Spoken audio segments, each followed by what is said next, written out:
veces dicen, somos pocos y nos conocemos mucho, ¿no? Y hoy yo veo mucho desánimo en las caras de muchos aquí. No soy un profeta, no soy un gurú, pero está claro que hoy hay mucho desánimo en la sala y en la cara de los miembros de la iglesia. Eso está clarísimo como el agua. No es necesario ser un gran intérprete. Y está bien, hermanos. A veces hay tiempo de desánimo. Pero cuando hay desánimo, tenemos que animarnos en el Señor. Animaos los unos a los otros con estas palabras. Y el tema que vamos a tocar hoy es uno de los temas que en la Biblia se usa para animar a la iglesia. Justamente, que Jesús viene y que la victoria eterna está cercana. Y que sí, hoy vamos a ver esto, que es donde quedamos la última predicación. Los invito a abrir Apocalipsis 11. Hay una aparente derrota.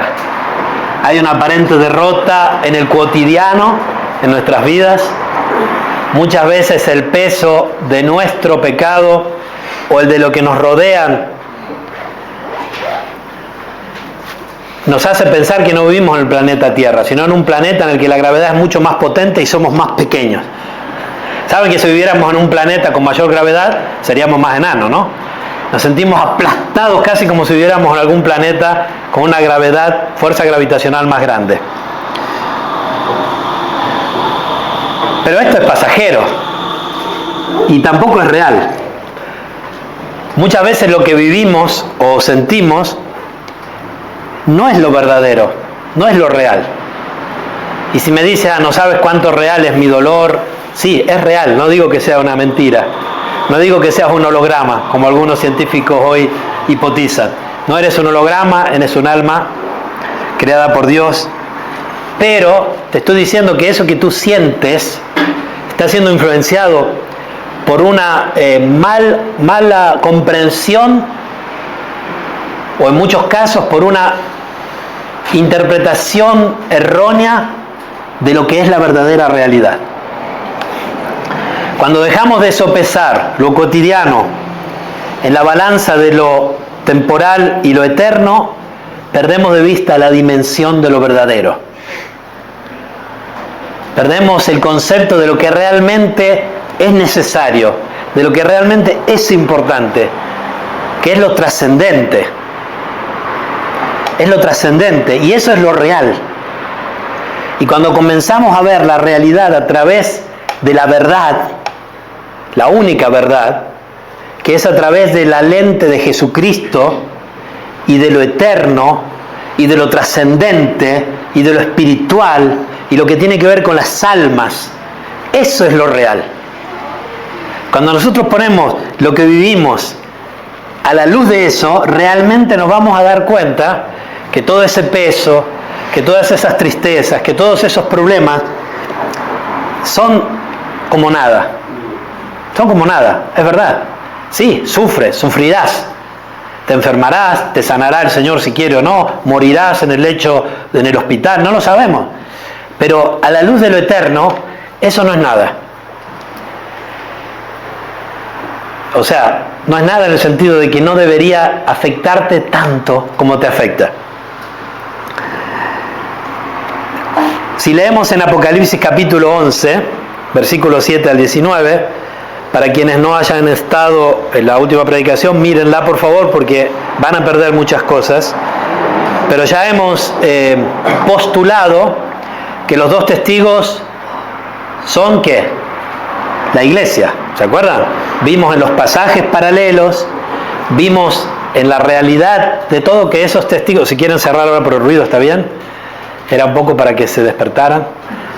Vimos que los dos testigos somos la iglesia.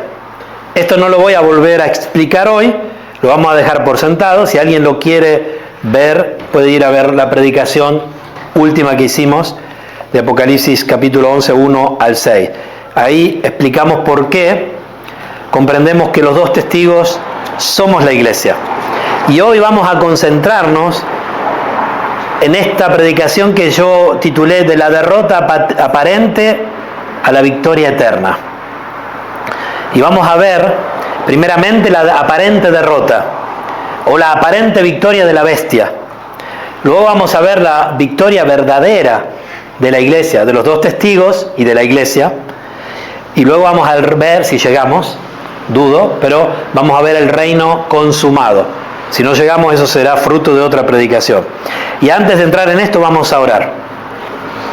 Señor, te agradezco que podemos estar aquí, que podemos, Señor, juntos leer tu palabra, ser bendecidos con toda bendición por ti, Señor, en Jesucristo, en tu iglesia.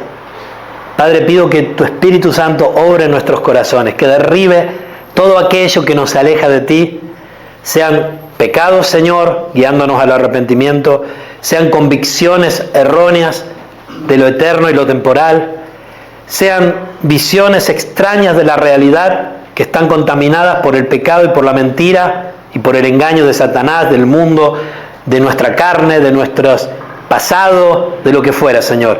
Ayúdanos a poder verte brillar en nuestras mentes y corazones, inundando nuestras almas del gozo y de la paz eterna, sabiendo, Señor, que la victoria será consumada. Ya ha sido consumada en la cruz y será consumada en un modo visible en nuestros cuerpos, en tu iglesia y en la historia por siempre y para siempre. Bendícenos en esta hora, Señor, y guía, arrebata con tu Espíritu Santo nuestras mentes, nuestros corazones, nuestras voluntades y acércalos a ti aún más, Señor. En nombre de Jesucristo oramos. Amén.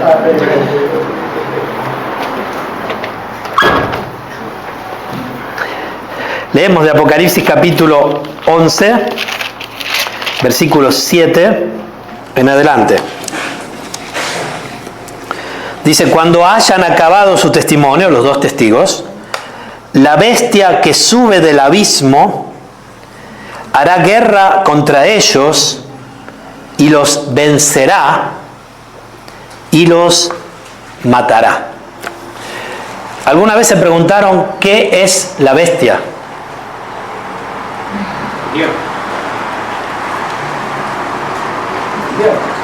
¿El diablo? ¿Qué es la bestia? El sistema. Por ahí vamos. Daniel vio una bestia. ¿Se acuerdan la bestia que ve Daniel? ¿Alguien tiene idea de lo que digo? Si no, después en sus casas lo estudian. ¿Y la bestia de qué estaba conformada? No digo el material. ¿A qué representaba? Naciones y reinos, ¿se acuerdan? Y el último era el Imperio Romano. Esa era la bestia. Con los gobiernos o los países o las naciones o los reinos que han imperado en modo, podríamos decir global, aunque en ese momento no conocían América, pero en modo global sobre la tierra. Esa era la bestia que ve Daniel y es la misma bestia que viene proyectado en Apocalipsis. Estamos hablando de la misma cosa, lo que dijo Nazareno, perfecto. Es el sistema anticristiano en el cual el diablo opera, a través del cual el diablo opera en el mundo. La bestia no va a ser... ¿cuántos conocen a Mazinger? El dibujito, el cartón animado. ¿Se acuerdan de Mazinger? Para los italianos, Mazinga. Ayer hablamos con mi esposa, se reía que le dije cómo extraño ese dibujito. No va a ser una bestia tipo Mazinger que aparecía ahí, la super bestia, ¿se acuerdan? Y él estaba con un robot. Los que no saben, después busquen qué es Mazinger. No va a ser una bestia así que un día va a aparecer del mar, acá del mar Atlántico va a aparecer una bestia a modo tipo la guerra de Inmundo. No, no es eso. La bestia ya está actuando, ya actuó, actúa y actuará. La bestia son estos poderes, si queremos decir mundiales, pero que en realidad son espirituales, satánicos, que han atentado, atentan y atentarán siempre contra la iglesia, contra Cristo y la iglesia. Nota de color. ¿Saben cuántas veces aparece la palabra anticristo en Apocalipsis? Muchas, pocas o ninguna. Nunca aparece la palabra anticristo en Apocalipsis. Miren qué interesante, porque nosotros decimos, el anticristo vamos a Apocalipsis. Estoy tratando de hacerlos pensar, porque lo que estoy haciendo o intentando hacer es docencia. Sé que muchos acá venimos con un pasado, con ideas muy preconcebidas, en mi humilde opinión, erróneas del libro de Apocalipsis. No estoy diciendo que el anticristo no exista, absolutamente. El anticristo es un espíritu. Juan dice, el espíritu del anticristo en el primer siglo ya está operando. Y han habido muchos anticristos, personas, pónganle el nombre que quieran, algunos dicen Hitler, los hermanos que hicieron la confesión bautista del 1689, hablan de quién como el anticristo. Del Papa. El Papa, el papado es el anticristo, esto es lo que dicen ellos, y muchas veces la iglesia pensó esto. Ahora, yo no estoy diciendo que no va a haber una persona al final de los tiempos que reúna todo lo que representa el anticristo. Yo creo que sí va a existir ese ser, el hijo de perdición, el malvado, ¿está bien? Pero en Apocalipsis no encontramos la palabra anticristo. Encontramos dos bestias, una que sale de la tierra y una del mar, y las dos bestias hablan de estos imperios que son los que gobiernan el mundo, que en realidad, por supuesto, está gobernado por Satanás y los demonios. Y hombres especialmente endemoniados, utilizados para ir en contra de la iglesia. La bestia, cuando fue escrita Apocalipsis, existía. El imperio romano era la bestia. Y es por eso Juan, cuando habla de la bestia, y muchos interpretan en su tiempo el estilo apocalíptico que era normal en ese tiempo, era un modo también, este modo de hablar en modo figurado, era un modo también para que no los mataran. Porque no iban a decir Nerón, no sé, Domiciano, qué sé yo, el que estuviera en ese tiempo, no iban a decir el imperio romano, no podían hablar así, tenían que hablar en código, ¿no? Acuérdense, por ejemplo, Juan, cuando habla en las epístolas de Juan, él habla siempre en modo cubierto, ¿no? Habla de la iglesia, pero no dice la palabra iglesia. Habla de los que van contra la iglesia, pero no dice la palabra de los que van contra la iglesia. Lo hace todo en un modo encubierto, en un modo, digamos, codificado, digamos así. Entonces, la bestia no es un ser, es un sistema. Que por supuesto que hay seres detrás, obviamente. El anticristo hoy en día no es un ser, es un sistema. Ya está en el mundo. Juan dijo, en el primer siglo, el espíritu del anticristo que está obrando ahora. El espíritu del anticristo en realidad siempre obró. Y la bestia siempre obró. ¿Que habrá un anticristo persona al final de los siglos? Podemos discutirlo. Yo creo que sí, que eso va a suceder. ¿Que hay muchos anticristos hoy en día? También es cierto. Porque el espíritu del anticristo se manifiesta a través de personas particularmente empoderadas por el demonio, llamémosle así, endemoniadas o potenciadas por el demonio, que son, sin entrar en teorías complotistas, de la cual largamente podemos hablar, los que dominan el mundo. Son ellos.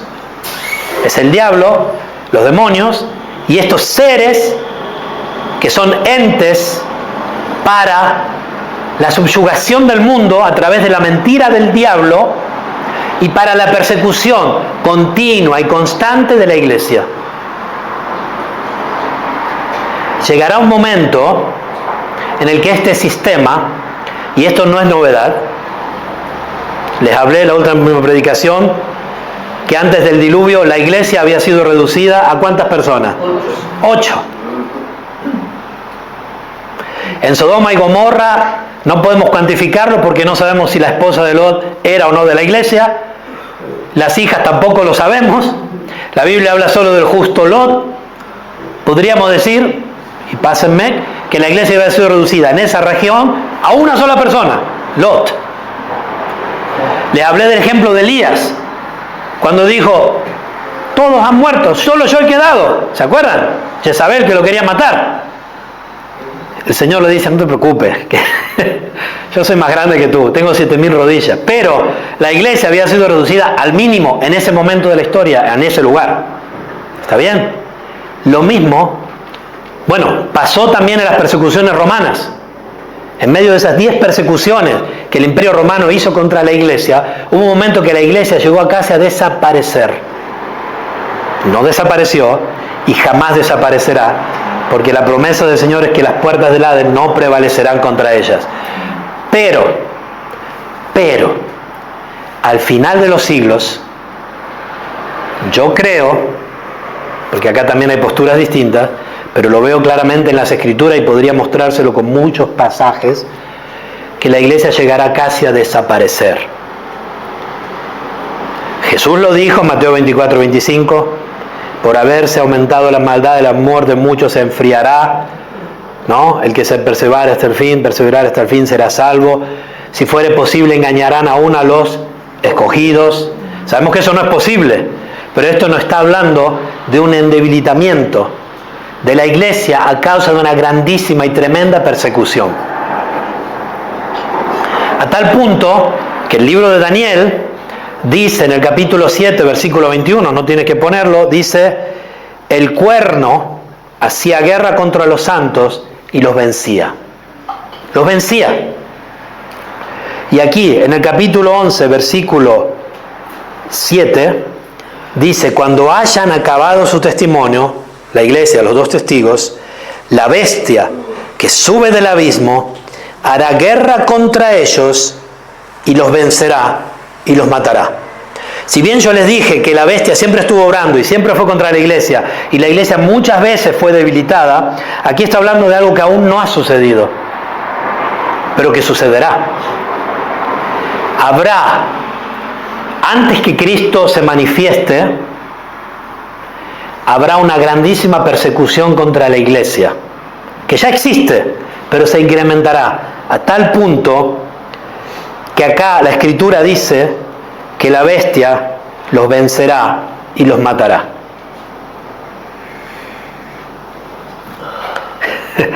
Mirko, nos dijiste que estábamos desanimados y que querías animarnos. Pero no puedo no decirles la verdad, hermanos. Esto sucederá. Y lo que Jesús decía con respecto a esto es que teníamos que estar preparados. Estar preparados.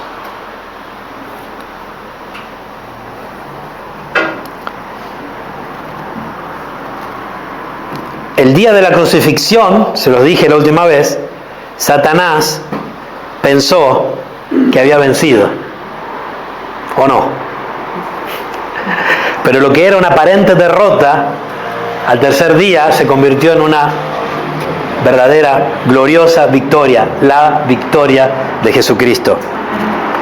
Y acá nos dice el versículo 8, volvemos a Apocalipsis 11:8, y sus cadáveres de los dos testigos estarán en la plaza de la grande ciudad, que en sentido espiritual se llama Sodoma, y Egipto, donde también nuestro Señor fue crucificado. ¿Qué ciudad es esta? ¿Es Sodoma, Egipto o es Jerusalén? No, hermanos, de nuevo, este es el escenario donde la bestia actúa. Esto es el mundo, es el sistema mundial. Representa a todos los reinos que han ido contra Cristo siempre y siempre irán. Sodoma era conocida por su degeneración moral, ¿no? De hecho, hoy en día, en algunos lugares, usamos la palabra sodomitas para referirnos a un pecado en particular, el homosexualismo, sobre todo entre hombres. No sé si en sus países lo usan, pero a veces se usa, sodomitas. ¿Está bien? Que hoy en día nos pueden poner en la cárcel si decimos algo así contra alguien, ¿no? Pero hablaba del degrado moral. Egipto, la idolatría que había en Egipto, un gran imperio también, muy diabólico, fue contra el pueblo de Israel, pero también en algunos momentos fue semicristiano, podríamos decir. Donde también nuestro Señor fue crucificado. ¿Dónde fue crucificado el Señor? En Jerusalén, ¿no? Está hablando del sistema. Está hablando de la bestia, está hablando del sistema universal, o no universal, mundial, del anticristo. Dice así: y los de los pueblos, tribus, lenguas y naciones verán sus cadáveres por 3 días y medio y no permitirán que sean sepultados. Sus cadáveres de los dos testigos quedan expuestos en la plaza sin sepultura y el mundo entero se regocija. La anti-Navidad lo llamamos, ¿no? Hoy el mundo se da regalos en Navidad. Bueno, en realidad nos importa que celebramos el nacimiento de Jesús, la encarnación, pero se dan regalos. Acá se van a dar regalos en algún momento particular de la historia, no sabemos bien cuándo va a ser, pero en el que ellos crean que la iglesia de Cristo ha desaparecido de la tierra. No puedo interpretar más de lo que la Biblia nos dice. Esto será justo antes de que aparezca el Señor Jesucristo para arrebatar a su iglesia. Estamos entre la sexta y la séptima trompeta. Estamos en lo que se llama el segundo ay. La quinta trompeta es el primer ay, la sexta trompeta es el segundo ay, la séptima trompeta es el tercer ay. Tenemos 7 sellos, 7 trompetas, 7 copas. Ahora estamos entre la sexta y la séptima trompeta. Los 7 sellos, las 7 trompetas y las 7 copas son los mismos eventos, solo que narrados con mayor intensidad y claridad. Una revelación cada vez mayor. Dios actúa así en medio de la historia. Tiene juicios parciales y tiene historias en medio de la historia que representan la historia entera.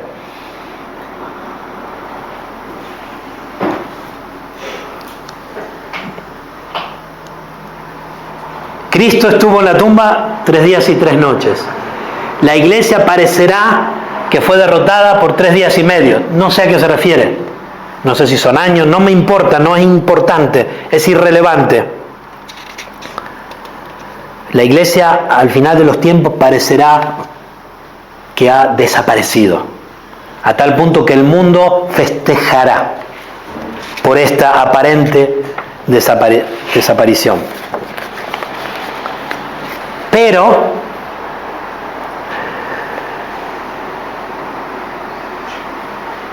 y los moradores de la tierra, versículo 10, se regocijarán sobre ellos y se alegrarán y se enviarán regalos unos a otros, porque estos 2 profetas habían atormentado a los moradores de la tierra.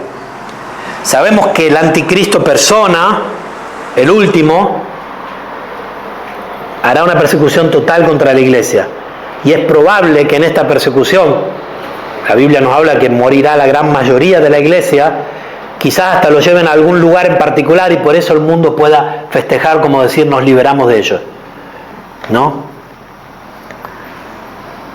Pero después de 3 días y medio, entró en ellos el espíritu de vida enviado por Dios, y se levantaron sobre sus pies, y cayó gran temor sobre los que los vieron.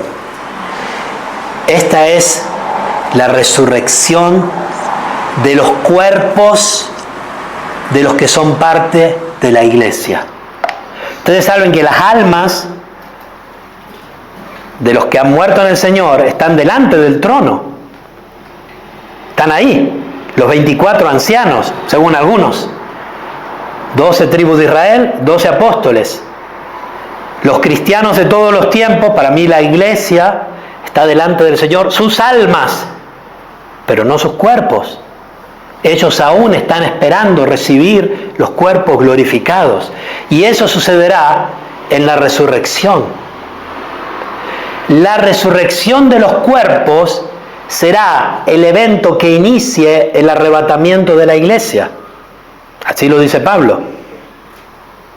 ¿No? Primeramente los que durmieron el Señor serán levantados. Luego nosotros los que vivimos seremos transformados para recibir al Señor en el aire. Y así estaremos siempre con el Señor. Hermanos, todo esto que yo les digo podría ponerle un montón de versículos. Solamente le dejo la pastillita para que le venga ganas de comer el plato. Ustedes solamente se los dejo ahí.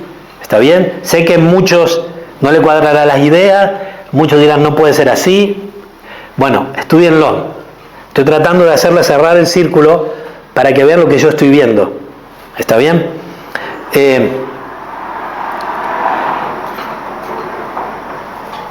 Después de 3 días y medio entró en ellos el espíritu de vida enviado por Dios, y se levantaron sobre sus pies, y cayó gran temor sobre los que lo vieron. Y oyeron una gran voz del cielo que les decía, ¿qué les decía? Subid acá. Y subieron al cielo en una nube, y sus enemigos los vieron. ¡Qué glorioso es esto! Son resucitados. ¿Qué tiene que pasar con los cuerpos de los que murieron en Cristo? Tienen que resucitar, ¿está bien? Son resucitados y van a resucitar. Esto Pablo lo dijo claramente. Esto está en 1 Corintios 15, 1 Tesalonicenses 4, Daniel habla de esto, y hay muchos otros pasajes que ahora les voy a mostrar que hablan de esto. No solo resucitan, son arrebatados en una nube a la vista de todos. Esta postura dista de la tradicional que habla de un rapto secreto, y por eso la palabra rapto, que no está en la Biblia, viene de una idea errónea del arrebatamiento.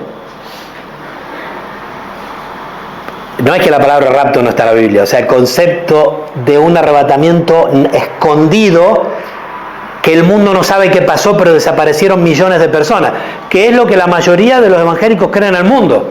Es respetable, no lo comparto. Para mí el arrebatamiento de la iglesia será claramente visible, público, mundial. Será una manifestación no solo espiritual, física. ¿Ustedes se acuerdan cuando Jesús subió al cielo? ¿Cuánta gente había allí? Pablo lo dice. Había más de 500 hermanos, de los cuales muchos viven. Pablo le dice, algo que hoy sabemos por la psicología moderna, no existe la alucinación de grupo. Tú puedes estar loco, o borracho, o drogado y ver cosas que yo no veo. Pero los dos no vamos a ver esa locura. ¿Está bien? Eso no existe. Si más de 500 personas vieron físicamente a Jesús subir a la nube, al cielo en una nube, con los ángeles, que le dice, varones galileos, ¿por qué están mirando al cielo? ¿Por qué se sorprenden? O sea, Dios en medio de la historia interviene en modo literal, físico y real, por supuesto espiritual, pero también con eventos extraordinarios, como fue la ascensión de Jesús. ¿Creen esto o no? Por supuesto que sí, si no, no son cristianos. Y si lo creen y son cristianos, tienen que creer que también va a volver en un evento físico, visible, claro, el mundo que lo ve. Y ya les hablé muchas veces de cómo esta nube de Jesús viniendo mueve el planeta, y esto es lo que habla Mateo, ¿no? La expectación de los hombres por las cosas que sobrevendrán sobre ellos. El mar que ruge en un modo, claro, cuando hay una fuerza gravitacional que se acerca a la Tierra, el mar se mueve. ¿O no? ¿Se mueve y cómo? Las mareas, ¿qué la producen? La luna, la fuerza gravitacional de la luna la produce. Y si por ejemplo ahora, para los que son astrónomos amateur como yo, ahora hay un objeto que está acercándose, que ha entrado al sistema solar, el tercer objeto extrasistema solar que hemos podido detectar, que se llama Atlas 3I, creo que se llama, ¿ok? Interestelar, que ahora, claro, ahora hay una discusión entre los científicos de este mundo si es una nave de los aliens que trae seres, porque hizo movimientos extraños, efectivamente, desde un punto de vista científico. Entonces ahora están queriendo estudiarlo, lo están tratando de estudiar. Ciertos satélites que tenemos ya en ciertos planetas del sistema solar van a ser girados para estudiar este objeto interestelar. ¿Está bien? Y así como este pasan muchos. Cuando venga Jesucristo va a ser algo así. Lo que pasa es que va a ser repentino. Va a ser inesperado. Pero en los últimos días lo van a ver que está viniendo. Van a sentir los efectos de su venida sin saber quién está viniendo. ¿Está bien?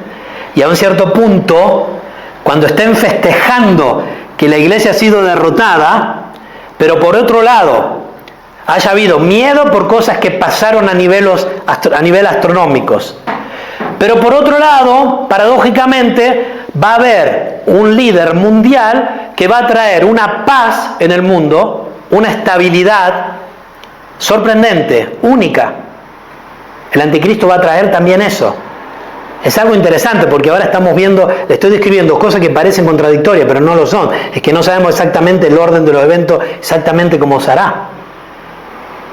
Pero sabemos que puede ser que el mundo piense que la paz es porque la iglesia fue destruida, porque estos cristianos que traían división, porque hemos encontrado la unión, porque ahora quizás todo el mundo tiene un sincretismo religioso y todos hemos encontrado una única religión y estamos todos contentos y el anticristo nos guía en esto. Puede ser así. Y allí dice la Escritura, cuando digan paz y seguridad, que dice, entonces aparecerá sobre ellos destrucción repentina. Y el día del Señor vendrá como ladrón en la noche. Y por eso Jesús nos dice, ustedes miren a la higuera. Cuando ustedes ven la higuera y está de cierta manera, saben ya que viene un momento del año, ¿no? No sean tontos. Miren el sistema mundial, miren la bestia, miren la persecución de la iglesia, miren los eventos astronómicos. ¡Hey! ¿Está pasando algo? No sean tontos, estén preparados. Cuando vean estas cosas, dice, erguíos, levantad vuestra frente porque vuestra redención está cercana. Y esta es la esperanza, hermanos. A mí me viene la piel de gallina. Yo, por un cierto modo, no me gustaría estar en ese momento, pero por otro me encantaría estar. O sea, me encantaría ser perseguido, destruido, pero que Cristo venga. Por eso también la Escritura habla en Daniel de los días, bienaventurado el que llegue hasta 1300 y pico días, ¿no? Después habla de 1200 y pico. Esos días son los últimos días, antes de la venida de Jesús. Sí, eso lo relaciono con los 3 días y medio, ¿no? Sí. Por eso no creo que sean 3 días y medio. Apocalipsis es un libro que habla de cosas literales, pero a través de símbolos. Por ejemplo, cuando habla de 1000, la gente en ese momento entendía mucho más que nosotros. Cuando habla de 7, cuando habla de 666. El 666 es la perfección de la imperfección. Así como el 77 es la perfección de la perfección. Número de hombre. Estamos siempre hablando de cosas figuradas, pero que son reales, no es que son cosas etéreas, son reales. Pero lamentablemente tenemos una concepción un poco errada por nosotros mismos y por muchas cosas que se han enseñado por muchas décadas a la iglesia, que se alejan para mí de lo que la Escritura enseña. Oyeron una gran voz del cielo. Fíjense bueno, no se los voy a hacer buscar, pero dice, porque el Señor mismo, con voz de mando, con voz de arcángel, ¿no? Así va a ser antes de la venida del Señor. El Señor mismo, la voz de Dios que dice, subid acá. Hay cientos de versículos en la Escritura, joyas escondidas, que hablan del arrebatamiento de la iglesia. En los profetas menores, en Salmos, en Proverbios, en ejemplos de historias bíblicas. Hay un montón, hermanos, hay un montón. Y miren, les voy a leer algunos. No los tienen que buscar. Pero primero les voy a hablar del cómo va a ser este arrebatamiento y después del cuándo. No soy un falso profeta, no le voy a decir un año, un día.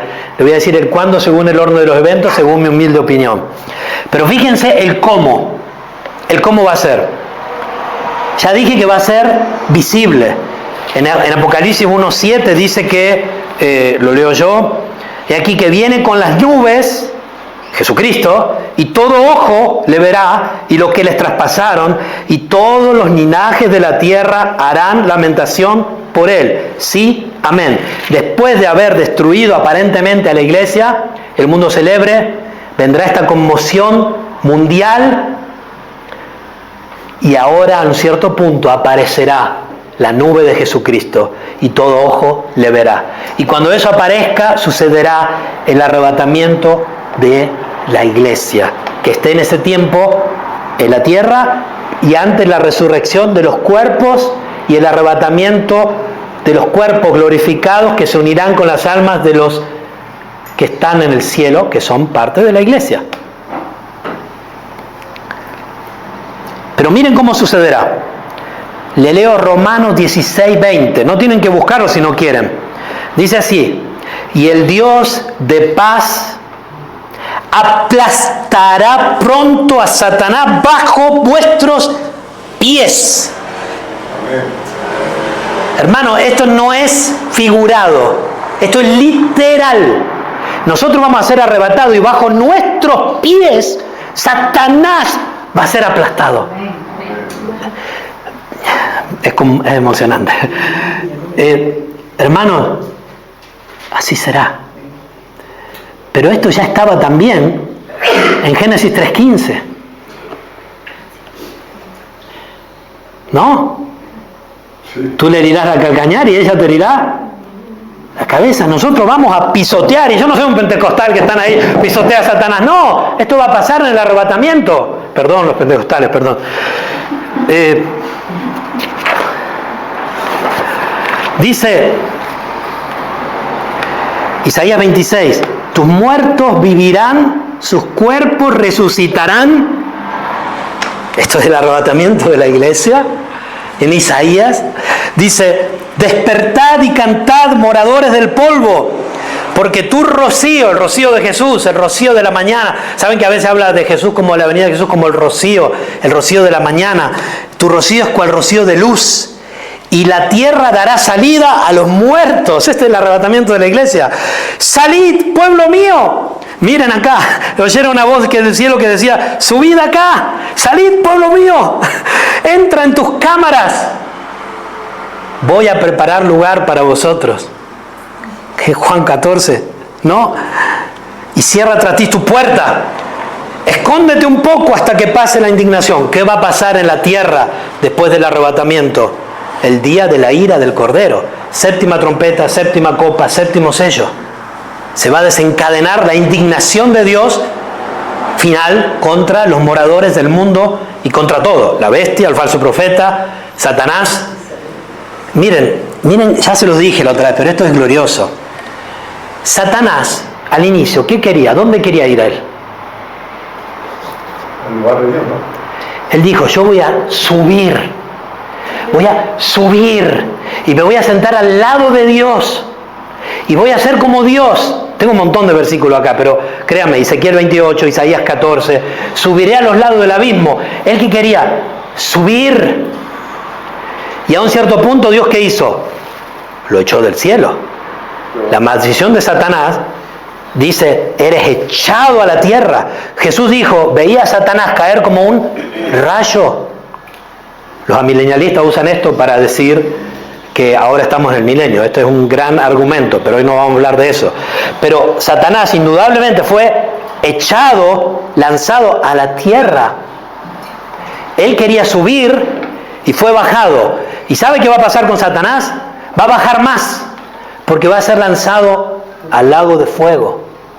Y la iglesia, que no tenía posibilidad de subir, o sea, nosotros pecadores, que no podíamos subir, que no podemos subir, que no podemos ir a Dios por nuestros méritos, vamos a subir. Y después nos vamos a sentar con Dios en Cristo. ¿Lo ven? ¿Ven el contraste? Hermanos, si no lo ven, estudienlo, es glorioso. Hagan el contraste entre la subida de la iglesia, el arrebatamiento, no solo físico, sino lo que eso significa, de un punto de vista de autoridad, y el descender del diablo, de Satanás. Isaías 60:13 dice así: los reyes serán tus pastores y pondrás a los impíos debajo de tus pies. El arrebatamiento. Les voy a buscar otro versículo que me encanta, pero lo tengo que buscar. En Malaquías 4 dice que hollaréis a los impíos bajo la planta de vuestros pies. Esto es en el arrebatamiento, de nuevo. El arrebatamiento no es solo rescate de la iglesia, que claro, será liberado del día de la ira del Cordero, sino que también es exaltación. Seremos elevados con Cristo y colocados en posición de autoridad sobre los enemigos. La iglesia, que siempre fue perseguida, devastada, humillada, en debilidad, vencida, derrotada, usada, ahora se revela. Y la nación de Dios se levanta y es levantada y es arrebatada y es expuesta a los ojos de todos los enemigos. Es la victoria. En el arrebatamiento está la victoria y seremos para nuestro Dios reyes y sacerdotes para siempre. Seremos elevados con Cristo y colocados en posición de autoridad sobre los enemigos. Ahora, ¿cuándo será el arrebatamiento? El arrebatamiento hoy día no tengo ninguna duda que será entre el sexto y el séptimo sello, que será entre la sexta y la séptima trompeta, que será entre la sexta y la séptima copa. Si ustedes estudian estos pasajes, van a ver que en cada uno de entre estos van a encontrar evidencia clara y evidente que hay el arrebatamiento de la iglesia. Podría hacerlo ahora, pero no me va a dar el tiempo. Pero pueden buscar estos pasajes, Apocalipsis 7, pueden buscar Apocalipsis 11 y pueden buscar Apocalipsis 16. Y allí van a encontrar evidencias claras de cómo la iglesia entre el sexto y la séptima será arrebatada. En realidad, la iglesia será arrebatada al empezar del séptimo de cada cosa. Pablo dice, Primera de Corintios 15, 52, fíjense, Primera de Corintios 15, 52,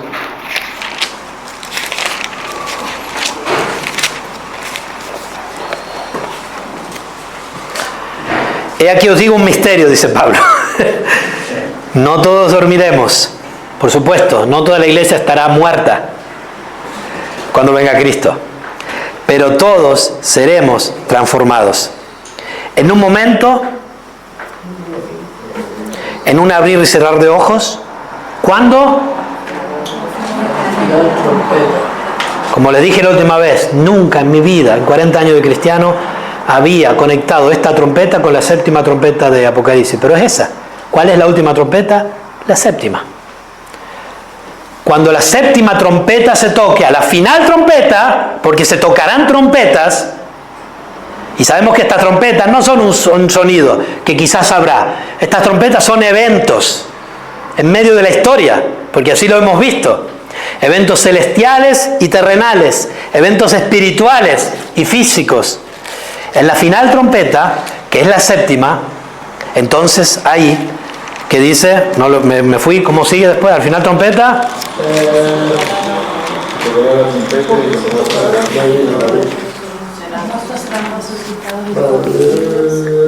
La trompeta, porque se tocará la trompeta y los muertos serán resucitados incorruptibles y nosotros seremos transformados.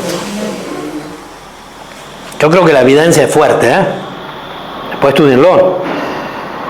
La final trompeta.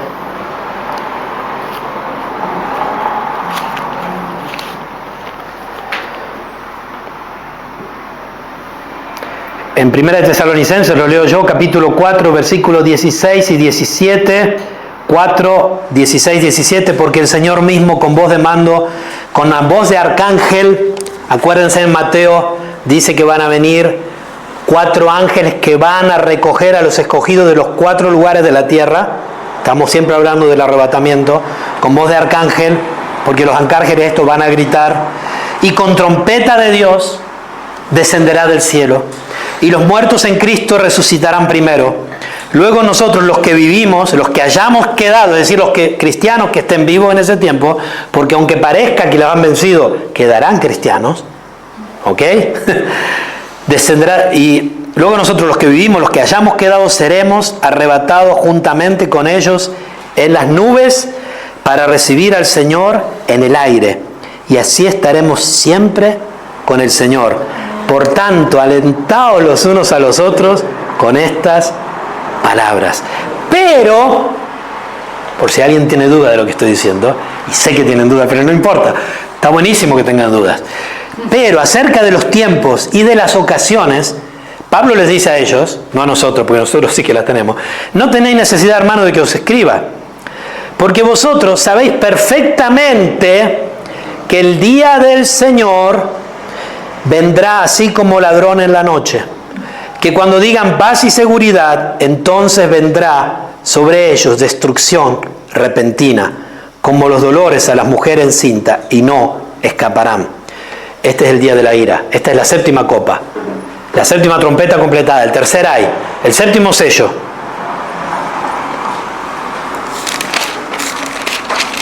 Y en segunda de Tesalonicenses,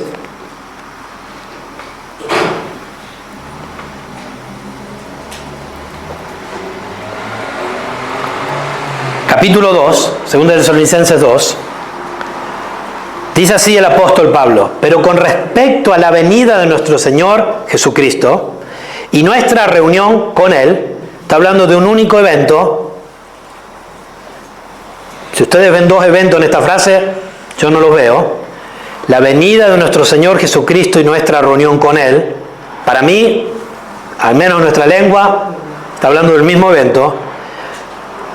Os rogamos, hermanos, que no os dejéis mover fácilmente de vuestro modo de pensar, ni os conturbéis, ni por espíritu, ni por palabra, ni por carta, como si fuera nuestra, en el sentido de que el día del Señor está cerca. Nadie os engañe en ninguna manera, porque no vendrá sin que antes venga, ¿qué? La apostasía. Y se manifieste, ¿quién? El hombre de pecado, el hijo de perdición. Es decir, hermanos, yo sé que hay distintas posturas y las respeto. No puede venir Cristo sin que antes se manifieste el anticristo. Nuestra reunión con Cristo, es decir, esto se llama en la escatología, vamos a pasar la tribulación. Es que ya la estamos pasando. Pero sí, antes que venga Cristo va a haber una grandísima tribulación. No sé si la vamos a pasar, porque yo creo que Cristo está cercano en venir. Pero hace 2000 años también lo pensaban. Lo importante no es cuándo va a venir, sino cómo estoy yo cuando Él venga. Si voy a estar preparado. Ese es el objetivo. Nuestro objetivo. La iglesia será arrebatada antes de la ira de Dios, la ira final, que es el séptima copa, séptimo sello, séptima trompeta. La iglesia será arrebatada en un acto público, visible y liberador. La iglesia será arrebatada porque los enemigos serán puestos bajo sus pies. La iglesia será arrebatada porque recibirá en Cristo la autoridad. La iglesia será arrebatada porque Dios cumplirá todas sus promesas para con su pueblo. Hay mucha esperanza en esto. Y había muchísima esperanza en esto para los que leían Apocalipsis en el primer siglo, que estaban siendo totalmente masacrados por el Imperio Romano, por la bestia. Pero esto no ha terminado. Y tú me dices, Mirko, yo en Suiza vivo tranquilo. A la mañana me tomo un matecito, un café, me voy a mi trabajo, miro los partidos de Argentina, me pinto un cuadro que me dio algún hermano. Yo estoy tranquilo. La bestia, ¿qué me puede hacer? Hermanos, no sean tontos. ¿Ustedes se acuerdan de lo que pasó en la pandemia? Cómo en una semana nos metieron a todos en las casas, a todos. Y hubieron países que estuvieron hasta 2 años, como en Argentina, adentro, que no pudieron tener reuniones. Aquí en Suiza, gracias a Dios, por la reminiscencia de la sana doctrina que alguna vez hubo, nosotros pudimos reunirnos. Y amén por eso, y gloria a Dios por el gobierno suizo que lo permitió y nos daba como iglesia una posibilidad particular, exenciones, que a veces hasta eran difíciles para los pastores poder decidirlo, de poder reunirnos. Pero si mañana nos dicen que nos tienen que matar, si mañana identifican que en los cristianos hay algo que está arruinando la humanidad y le dicen a todos, mátenlo, ¿puede pasar o no? Está pasando en muchos lugares, ¿no? Pero digo, a un nivel global, puede pasar tranquilamente. Eso puede cambiar de un segundo al otro.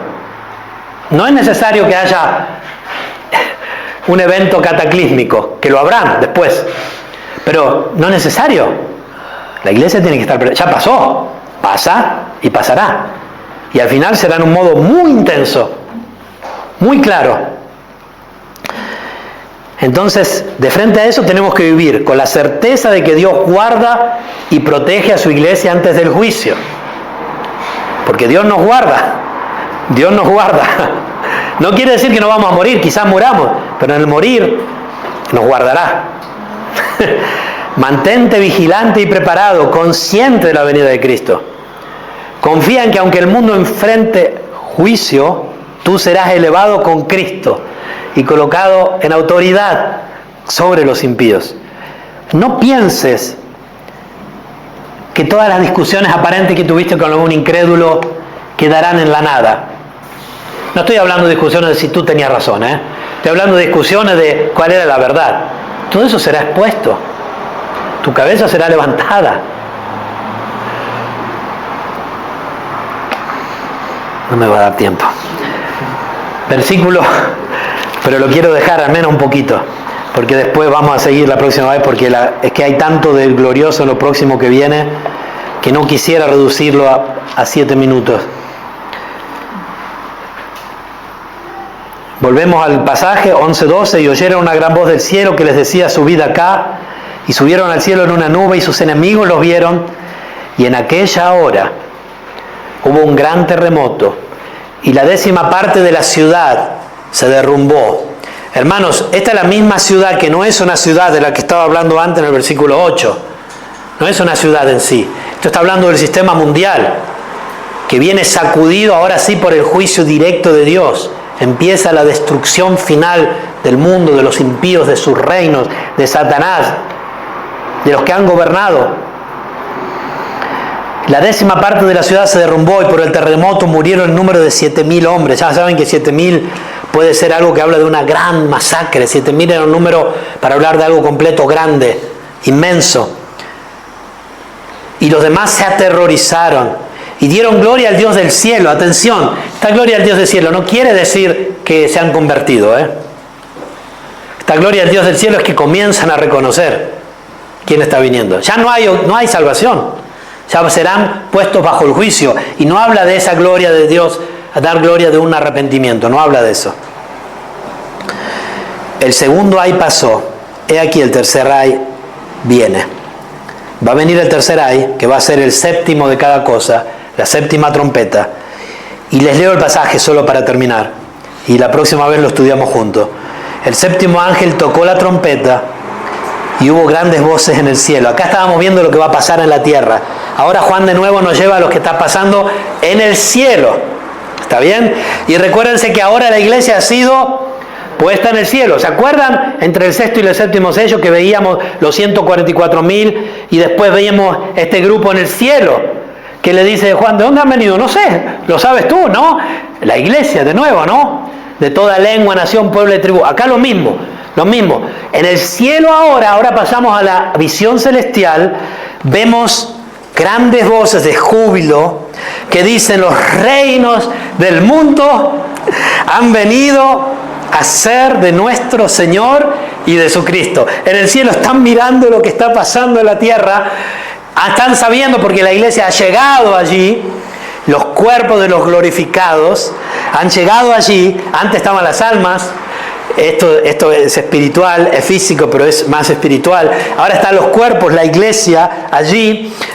Han venido a ser de nuestro Señor y de su Cristo, y Él reinará por los siglos de los siglos. Y los 24 ancianos que estaban sentados delante de Dios en sus tronos se postraron sobre sus rostros y adoraron a Dios, diciendo: te damos gracias, Señor, Dios Todopoderoso, el que eres y que eras y que has de venir, porque has tomado tu gran poder y has reinado. Y se airaron las naciones, y tu ira, se habían airado las naciones contra los dos testigos, contra su iglesia, contra Cristo. Saulo, Saulo, ¿por qué me persigues? ¿A quién perseguía Saulo?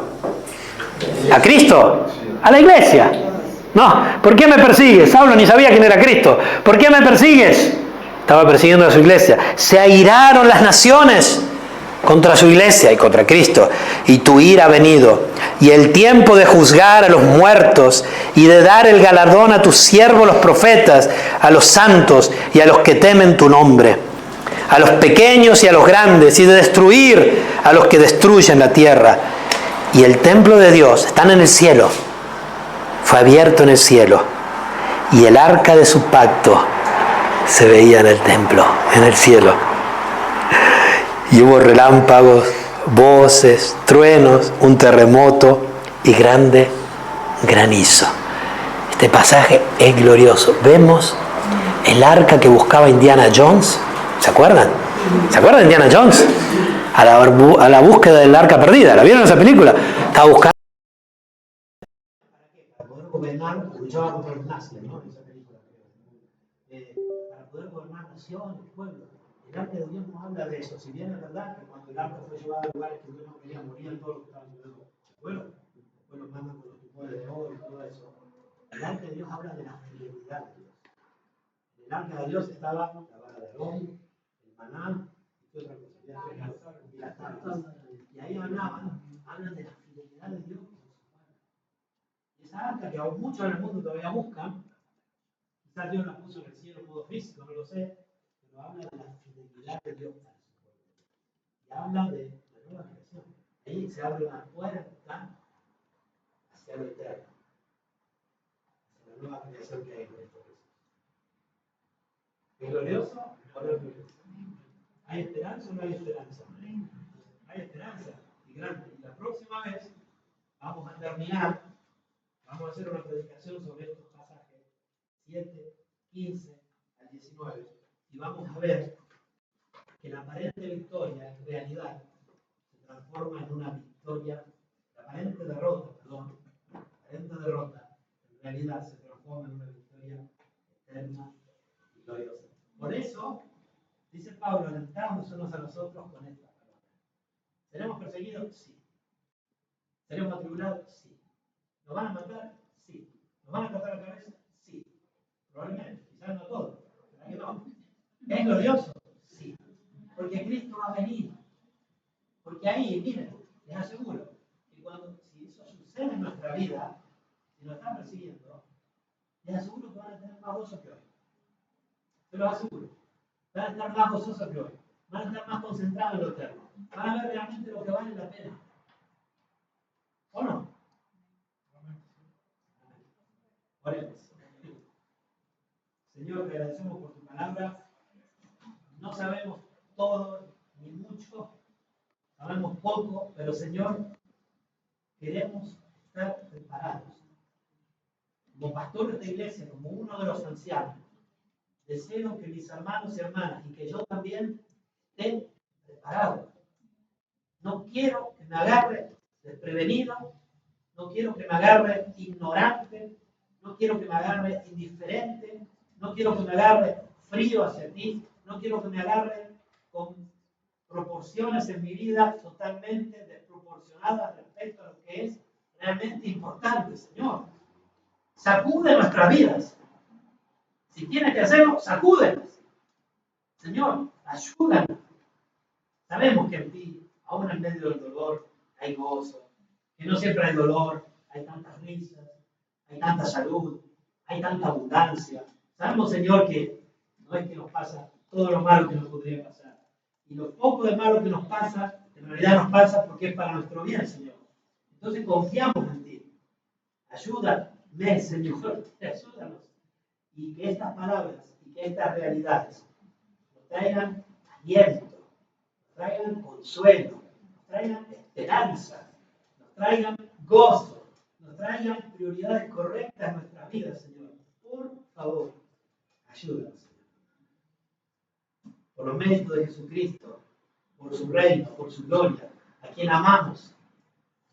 Por Él queremos luchar. Desarrolla más amor a Jesucristo, a ti, Padre, el Espíritu Santo, en nuestras vidas, Señor. Por sus méritos oramos.